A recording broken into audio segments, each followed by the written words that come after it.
अच्छा जी, आईफोन वालों, Google pixel वालों, सैमसंग वालों, जूम वालों और वीडियोग्राफी वालों, ज़रा नेड़े नेड़े आओ, आप लोगों को मैं सबका बाप दिखाता हूँ। ये आप इस पे गौर करें।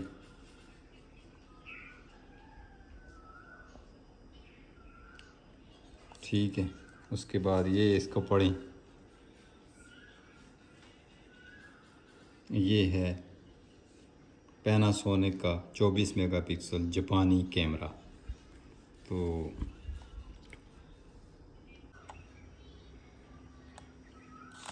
ये अब ज़रा आप इसकी जूमिंग चेक करें।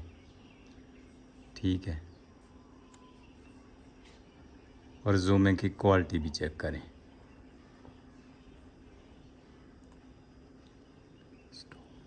वो सामने पहाड़ आप देखें। कोई भी ऐसा फ़ोन, बड़े जो मॉडल हैं जैसे फाइंड X9 प्रो वगैरह या Xiaomi 17 अल्ट्रा, उनके अलावा आज आईफोन 70 प्रो मैक्स भी ऐसी जूमिंग नहीं कर रहा। ये देखें कितने दूर ये है, ये आप ख़ुद अंदाज़ा कर लें। अब मैं जूम इन करने लगा हूँ,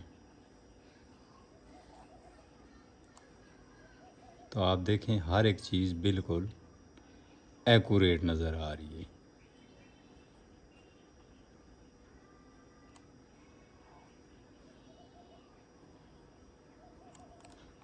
तो ये है इन सब का अब्बा जी।